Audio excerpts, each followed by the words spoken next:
그렇습니다. 예배가 무엇입니까? 주님께 엎드러지고 꼬꾸라지는 것입니다. 이게 예배라는 거죠. 그리고 우리가 주님 앞에 꼬꾸라지고 엎드러지는 그 모습일 때 우리는 살아계신 주님을 또한 만나게 되는 것입니다. 우리가 살아있는 예배가 되지 못하고 주님의 임재를 체험하는 예배가 되지 못하고 주님을 제대로 만나지 못하는 그 까닭이 무엇입니까? 내가 살아있어서 그렇습니다. 내가 높아져 있어서 그렇습니다. 오늘 이 예배의 정신을 우리가 다시 한번 생각하면 좋겠습니다. 주님께 엎드러져야 된다는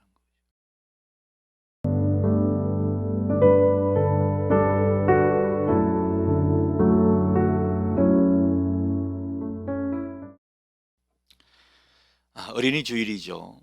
이 어린이 주일을 맞이해서 천진난만한 웃음이 떠오르는 그런 어떤 어린이 모습 많이 기억이 납니다. 이럴 때 우리 주님이 주시는 평안과 기쁨으로 우리도 웃으며 사는 그런 은혜가 있으면 좋겠습니다. 주님은 누가복음 18장 16절에서 어린아이들을 불러 가까이 하시면서 이렇게 말씀하셨죠. 어린아이들이 내게 오는 것을 용납하고 금하지 말라. 하나님의 나라가 이런 자의 것이니라. 무슨 말씀입니까? 어린아이 같은 사람이 하나님 나라 주인공이라는 거죠. 자라투스트라는 이렇게 말했다라는 책에서 니체는 이런 말을 합니다. 살아있는 정신은 낙타, 사자, 어린이 등 세 가지 변화의 과정을 겪게 된다. 이런 말입니다. 그런데 마지막 단계가 아주 인상적이죠. 어린이가 돼가는 과정입니다. 먼저 낙타가 되는 과정은 자기 스스로를 낮추는 것이죠. 그리고 자기가 얼마나 어리석은 사람인지 아는 그런 과정을 말하고 있습니다. 또 사자가 되는 과정은 남한테 매이지 않고 그러나 자기 스스로 자기를 충실히 감당하는, 그래서 자유하게 사는 이런 모습을 말하는 것입니다. 마지막 단계인 이 어린아이가 되는 모습 참 특별하죠. 여러분, 어린아이 그러면 뭐가 생각납니까? 그 천진난만한 웃음이 생각나지 않습니까? 어린아이는 순수합니다. 천진난만합니다. 어디에든 적응할 수 있습니다. 무엇보다 모든 것에 긍정적입니다. 긍정적이니까 자주 웃게 되는 것이죠. 뭐 사소한 거 가지고 까르르 까르르 웃는 것이 순수한 어린아이의 모습일 것입니다. 모든 것에 긍정적이면서도 웃을 수 있다. 여러분, 그런 사람이라면요, 이미 성숙한 인간일 것입니다. 참된 기독교인도 이런 비슷한 모습이 아닐까 싶습니다. 점점 신앙할수록 어린아이처럼 순수해지고 또 긍정적인 모습으로 살아가는 그런 모습 말입니다. 여러분, 이렇게 살아가니까요, 또 마음이 평안한 것이죠. 평안이 점점 열매를 맺는 인생이 참된 기독교인이라 할 수 있겠습니다. 우리가 예수 믿고 하나님의 자녀가 되었다는 것, 그것의 특징은 어디에 있습니까? 평안함에 있습니다. 참된 신앙의 길이란 우리가 하나님 품 안에서 살고 있다는 것을 점점 확인하고 또 확신하는 그런 길이라 할 수 있겠습니다. 여러분, 우리가 하나님 품 안에 살고 있다, 이런 확신이 들면 어떻습니까? 평안하죠. 안식을 누리게 됩니다. 어느 교회에 한 청년이 군대 간 지 얼마 안 돼서 이제 휴가를 받아 나왔습니다. 얼마나 군기가 바짝 들었던지 뭐 보는 사람마다 충성 이렇게 구호를 외치면서 인사를 합니다. 목사님 보고도 충성, 권사님 보고도 충성, 그렇게 인사를 하는데 아주 소리가 우렁찹니다. 자, 그래서 목사님이 너 어머니한테도 그렇게 인사했냐? 그렇게 물었더랬습니다. 그 청년이 한다는 말이 어머니를 보면 자기가 꼭 그렇게 인사해야지 굳게 마음을 먹었었는데 어머니를 보는 순간 구호는 다 어디 가고 엄마 이렇게 부르게 되더랍니다. 엄마 앞에 서니까 이 군인의 모습이 사라지고 마는 거죠. 그저 아들만 남습니다. 군기고 뭐고 마음이 인해 평안해진 것이죠. 여러분, 어머니 같은 하나님의 품 많이 떠오르시고 또 그렇게 하나님의 품에 안기는 여러분 되시면 좋겠습니다. 그 하나님의 품에 안기게 되면 우리는 평안할 수밖에 없습니다. 뭐 일이 어떻게 되든 간에 우리는 안심하게 되고요. 뭔가 신뢰하는 마음이 가득해지니까 이 마음이 평안해지는 것이죠. 푸르른 실록의 계절이자 가정의 달, 이 5월 무엇보다 여러분이 하나님의 품을 많이 느끼면 좋겠습니다. 자연을 보면서 또 예배 가운데 하나님의 품을 느끼시기를 바랍니다. 그 가운데 평안과 기쁨도 새롭게 누리시는 우리 모두가 되기를 축복합니다. 자, 오늘 본문은요, 바울이 주님으로 인해 극적으로 변화되는 그런 이야기가 되겠습니다. 바울은 이 극적인 회심 이후에 점점 주님 안에서 새로운 사람이 되어갔습니다. 새로운 사람이 되어갔다라는 것은 그 인생이 점점 자유해졌다는 이야기가 될 것입니다. 그리고 전에 없던 평안과 기쁨으로 살아갔다는 그런 말이 될 것입니다. 자기가 삶이 좀 힘들어도 고난을 당해도 병들고 아파도 그는 항상 기뻐하며 평안한 삶을 추구했고 또 실제로 그런 삶을 살았습니다. 그게 능력의 삶이죠. 주님께서 우리 모두에게 바라시는 모습이 아닐까 싶습니다. 자, 바울의 원래 이름은요, 사울입니다. 그래서 제가 오늘 본문에서는 사울이라 표현되어 있기 때문에 사울이라 표현하도록 하겠습니다. 이 사울은 원래 불같은 사람입니다. 열정이 남달랐습니다. 유대교에 자기가 믿는 이 유대교에 대한 남다른 열정이 그에게 있었고 그 열정에 사로잡혀서 얼마나 유대교에 충성을 다했는지 모릅니다. 종교적인 열심으로는 남들과 비교가 되지 않는 열성파 유대교 신봉자, 그가 바로 사울이었습니다. 자기가 믿는 바를 위해 목숨까지도 바칠 수 있는 그런 신념의 사람, 그 사람이 사울이죠. 문제는 그런 자기의 신념, 잘못된 믿음 때문에 다른 사람을 괴롭히고 힘들게 했다는 데 있습니다. 사울은 많은 그리스도인들을 잡아가두고 박해했습니다. 8장 1절 상반절을 보게 되면 스데반이 죽을 때 그 현장에서 그 현장을 지휘했던 사람이 사울이라는 것을 알 수가 있습니다. 그리고 그 스데반의 죽음을 보면서 이것은 당연하다 그렇게 여겼던 것도 알 수가 있습니다. 자, 그리고 8장 3절에 보면 그는 그리스도인들을 이잡듯 찾아내었습니다.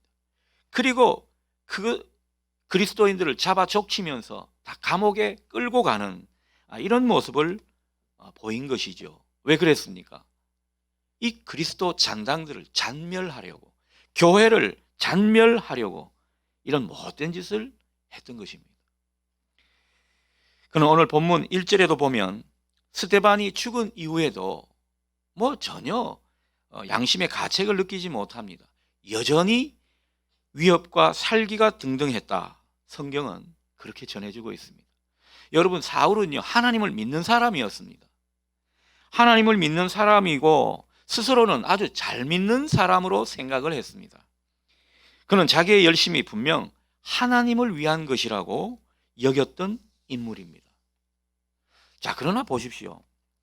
살기와 분노로 가득 찬 열심, 이게 하나님을 위한 열심이었을까요?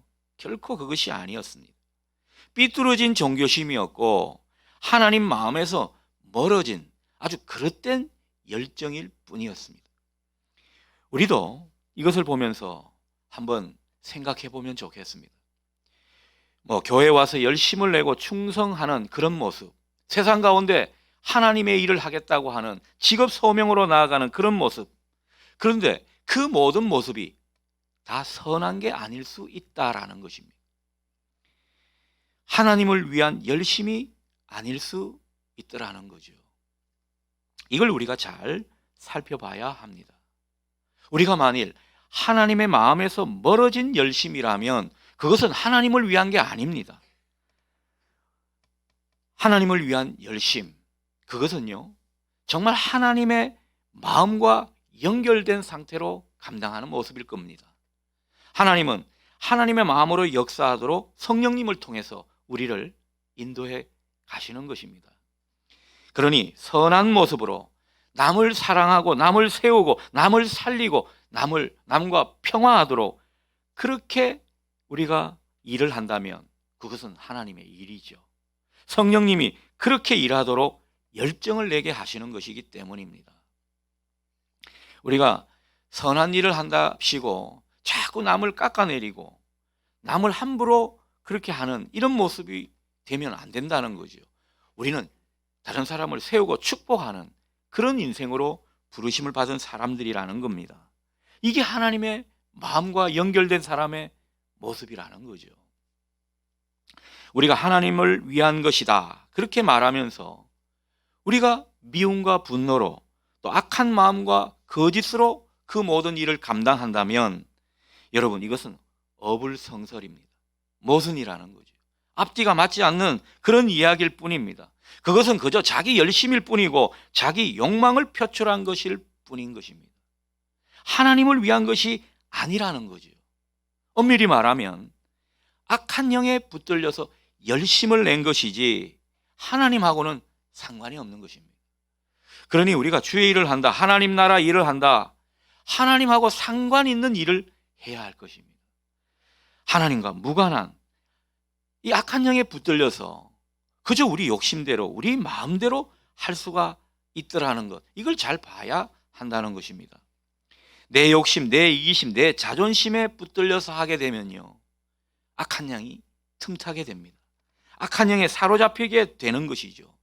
그래서 주의 일을 하면서도 세상 나라처럼 경쟁적으로 합니다. 시기심과 질투와 갈등을 가지고 주의 일을 하더라는 거죠. 이것은 뭔가 잘못된 것이죠. 그것은 하나님과 무관한 일입니다. 그러다가 영적으로 소진되는 이런 모습이라면 과연 선한 영의 역사인지 우리가 생각해 봐야 합니다. 선한 영, 또 성령에 이끌려 하게 되면 어떻습니까? 그 모든 과정이 하는 모습이 다른 사람과 평화하게 되는 모습입니다. 다른 사람에게 유익을 주면서 생명이 풍성한 모습으로 하게 되더라는 거죠. 소진되는 것이 아닙니다. 하나님이 맡겨준 모든 일은 성령의 일이고 성령이 우리를 주도하시는 일은 생명과 평안인 것입니다. 그래서 기쁘게 일을 할 수 있는 것이고 없던 힘이 자꾸 솟아나게 되는 것이고 마음이 평안한 채로 경쟁심과 질투가 아니라 하나님만 보고 하게 되는 이런 모습이 되더라는 것입니다. 여러분에게 이 선한 영의 역사가 더욱 일어나는 여러분의 삶과 일이 되기 원합니다. 자, 아무튼 사울은요 위협과 살기가 등등해서 이제 대제사장을 찾아갑니다. 예수를 믿는 사람들 때문에 자기가 그토록 믿고 있는 이 유대교가 혼란에 빠지는 걸 참을 수가 없었습니다. 더군다나 이 그리스도를 믿는다고 하는 사람들 참 우매한 사람이라 여겼습니다. 율법에 보면 나무에 달린 자는 저주받은 자였습니다. 자기가 볼 때는 십자가라는 그 나무에 달린 그리스도는 이 신이 아니거든요. 그분이 메시아일 턱이 없습니다. 그런데 그 그리스도를 믿는다고 그렇게 자기 목숨을 버리듯 이렇게 믿어가는 사람들을 도저히 용납할 수가 없었습니다. 자기의 신앙의 잣대로는 이것이 도저히 묵과될 수 없는 일이었습니다. 그래서 대제사장으로부터 위임장을 받아가지고 다메섹으로 넘어가게 된 것이죠. 예수 믿는 사람들 모조리 잡아서 적치고 그리고 이 감옥에 가두기 위해서 그렇게 예루살렘으로 끌어오기 위해서 다메섹으로 그는 가고 있었습니다. 자, 그런데 사울 일행이 다메섹에 가까이 이르렀을 때 엄청난 광경이 벌어지고 맙니다. 3절을 보십시오. 이 사울이 호련히 하늘의 빛이 그를 둘러 비추는 그 광경을 경험하게 되었습니다. 그리고 4절에서 그는 예기치 못한 상태에 놀라서 땅에 엎드러지는 그런 모습입니다. 꼬꾸라졌습니다.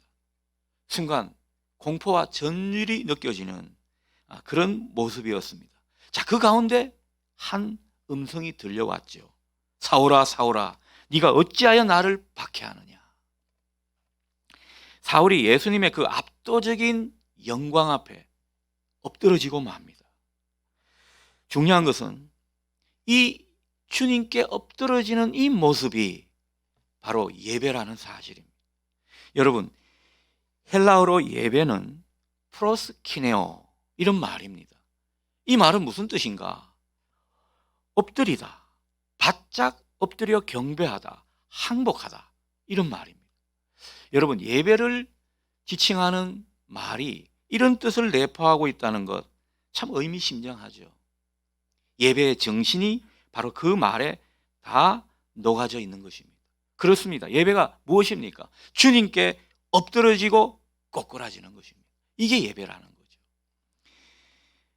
우리가 바짝 주님께 엎드려져서 주님만을 의지하는 것, 이게 예배의 귀한 모습이라는 거죠. 그리고 우리가 주님 앞에 꼬꾸라지고 엎드러지는 그 모습일 때 우리는 살아계신 주님을 또한 만나게 되는 것입니다. 우리가 살아있는 예배가 되지 못하고 주님의 임재를 체험하는 예배가 되지 못하고 주님을 제대로 만나지 못하는 그 까닭이 무엇입니까? 내가 살아있어서 그렇습니다. 내가 높아져 있어서 그렇습니다. 오늘 이 예배의 정신을 우리가 다시 한번 생각하면 좋겠습니다. 주님께 엎드려져야 된다는 거예요. 아이러니한 게 주님께 엎드러지지 않고 내가 살아있으면 살아있는 예배가 되지 못합니다. 주님을 만나지 못하더라는 것입니다. 참 역설적이죠.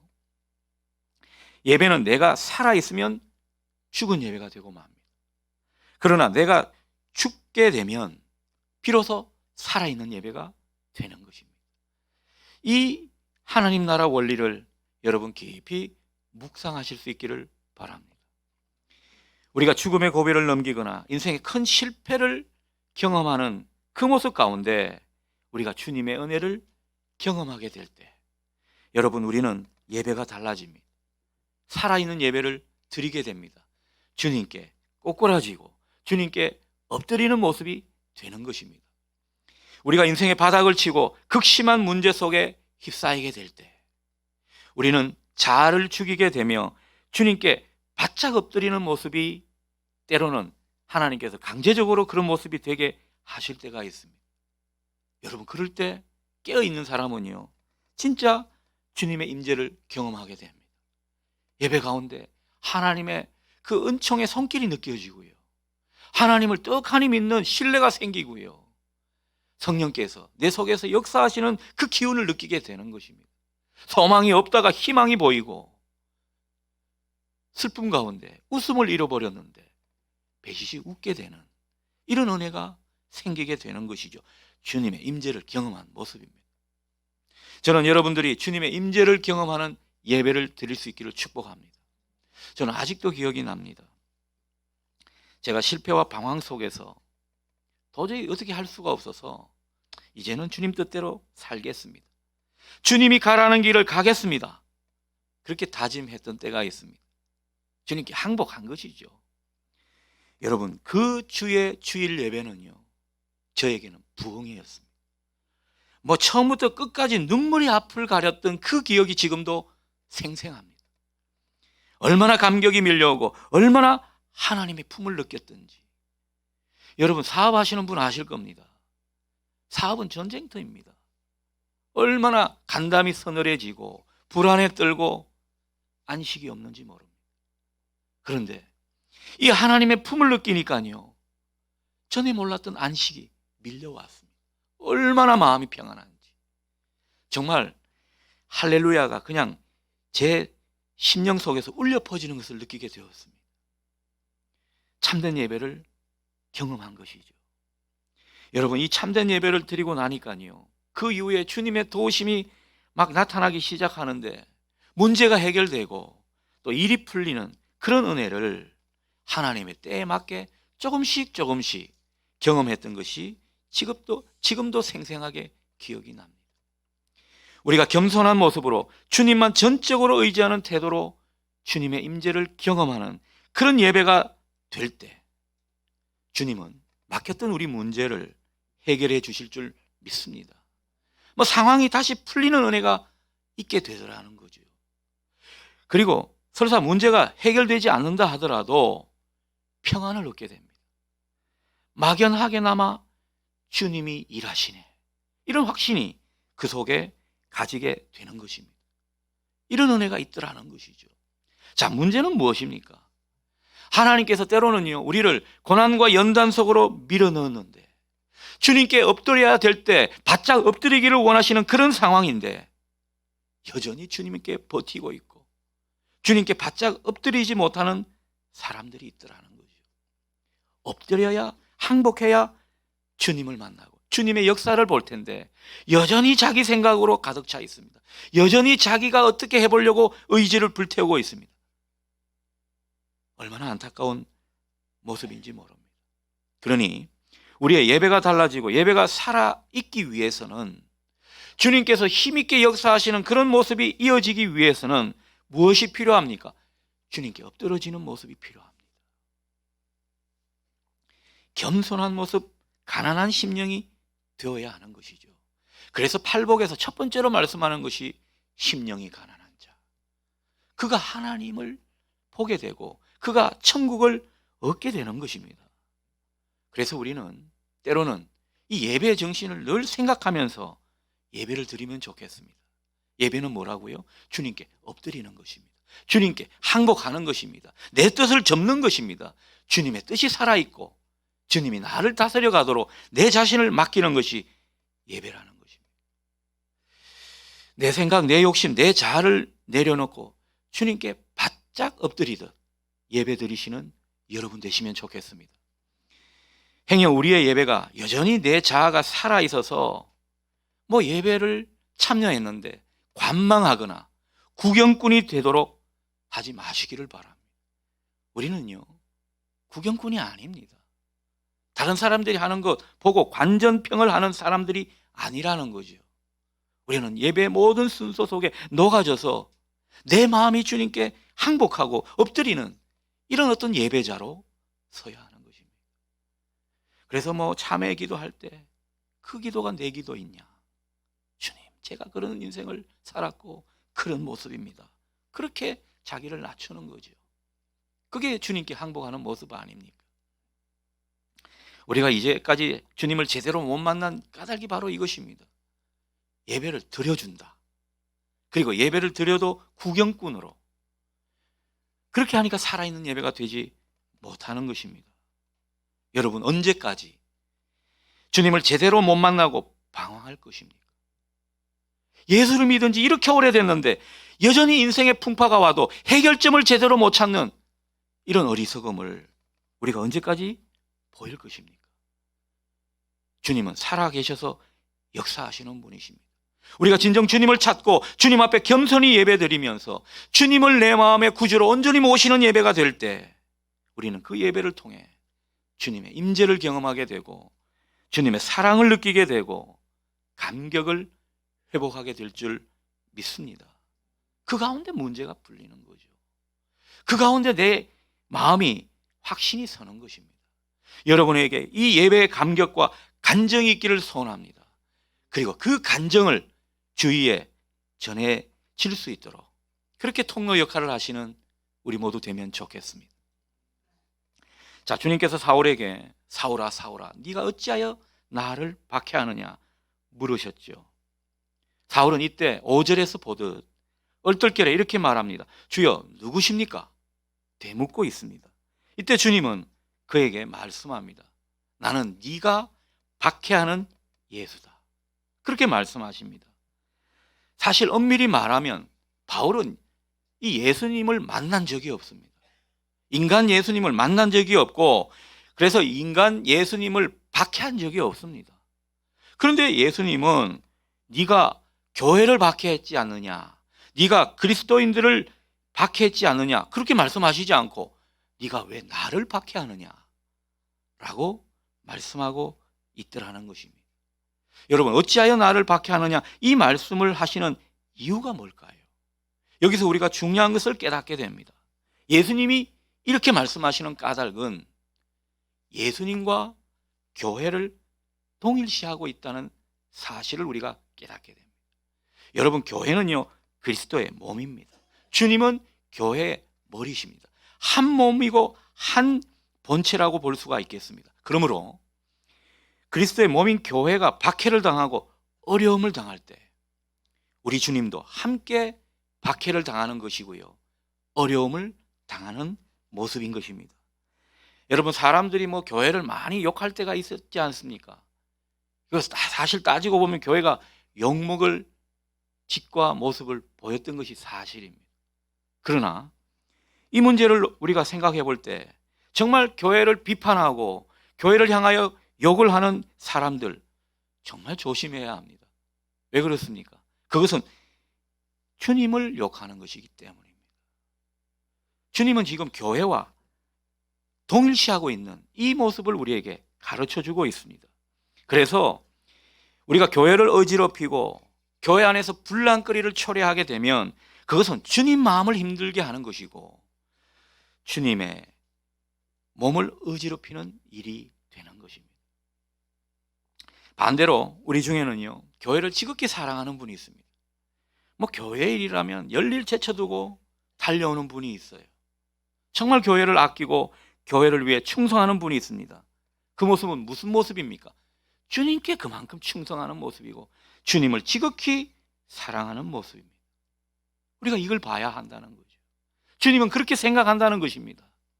행여 우리가 교회에 대해 소홀히 하고 무관심하고 또 지체들을 향해서 싫어하고 함부로 대하는 이런 모습이 있다고 한다면 그것은 주님을 홀대하는 것이고요, 주님을 함부로 하는 일이 되고 마는 것입니다.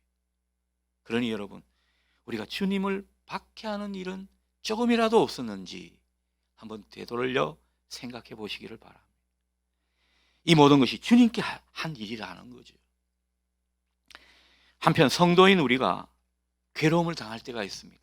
환난과 질고 가운데 있을 수 있습니다. 교회가 겪는 환난이 분명히 있습니다. 교회가 고통을 받을 때가 있습니다. 여러분, 이럴 때는요 주님이 그 고통 가운데 함께 하시는 것입니다. 주님이 친히 그 모든 것을 감당해 주고 있는 모습이라는 거죠. 내가 직장에서 믿는 내 신앙 때문에 박해를 받은 일이 있습니까? 괴로움을 당했습니까? 주님도 그 가운데 고통을 느끼십니다.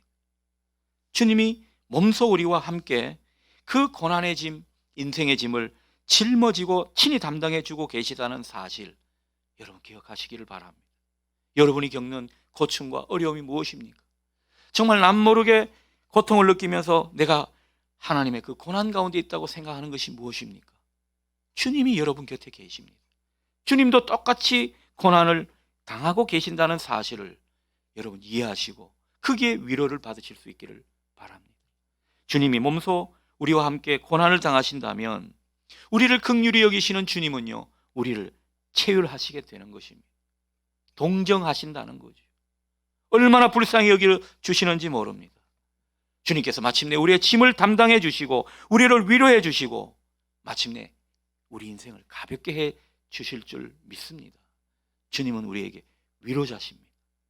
우리를 늘 격려해 주시고 우리 인생의 짐을 가볍게 해 주시는 분이라는 사실 여러분 꼭 기억하시기를 바랍니다. 주님은 자신 있게 우리에게 말씀하시고 약속을 주셨습니다. 수고하고 무거운 짐진 자들아 다 내게로 오라. 내가 너희를 쉬게 하리라. 오늘 이 주님의 약속, 주님의 위로의 말씀이 우리의 심령에 온전히 자리 잡을 수 있기를 축복합니다. 우리 인생을 가볍게 하시고 쉽게 해주시는 그 주님을 더욱 의지하는 오늘이 되면 좋겠습니다. 자, 이렇게 주님께 엎드러진 사울, 이제는 땅에서 일어나서 눈을 뜨게 되었습니다. 눈을 떴는데요 아무것도 볼 수가 없습니다. 6절을 보니까 주님은 이제 네가 일어나 시내로 들어가라 이렇게 말씀하십니다. 다른 사람 손에 이끌려서 이제 다메섹으로 들어가게 되었습니다. 위협과 살기가 등등했던, 그렇게 자기 인생에 자신만만했던 이 사람이 이제는 남의 도움 없이는 한 걸음도 움직일 수 없는 존재가 되고 말았습니다. 철저히 무력해진 것이죠. 영혼의 어두운 밤 같은 시간을 그는 만나게 되었습니다. 아이러니하죠. 주님의 강력한 빛을 보고서 그는 그만 어두운 밤 같은 현실에 놓이고 말았습니다. 하지만 이 영혼의 밤 같은 현실, 이것을 겪게 되는 것이 변화의 시작임을 여러분 보실 수 있기를 바랍니다. 사울은 이제 이 모습으로 변화를 가져가는 것이죠. 9절을 보면 사울이 사흘 동안이나 보지 못하는 그런 시간을 가졌다고 하는데, 이것이 바로 영혼의 밤 같은 시간이었던 것입니다. 여러분, 이 시간이 어떤 의미가 있을까요? 자기를 내려놓는 시간입니다. 주님께서 우리에게 인생의 밤을 주실 때가 있습니다. 밤 같은 현실에 놓이게 할 때가 있습니다. 그 까닭은 다른 게 아닙니다. 우리가 내 자신을 내려놓도록 하시는 시간인 것입니다. 영혼의 어두운 밤은 지금까지 자신이 그토록 소중하게 여겼던 그런 생각들, 가치관들, 내 아집이나 내 욕망을 내려놓는 경험인 것입니다. 그간 자신이 보였던 집착이 있을 텐데, 그 고소했던 생각이 있었는데 이 모든 것이 무의미하다는 것입니다. 그것을 깨닫게 하시는 시간이라는 거죠. 그러나 이런 시간만이 아닙니다. 철저히 자기가 해체되고 자기를 내려놓는 그런 순간만 맞이하는 것이 아닙니다. 이 시간이야말로 새롭게 하나님의 세계에 눈을 뜨는 시간이기도 합니다. 내 뜻이 죽어지고 하나님 뜻이 내 마음에 열려지기 때문입니다.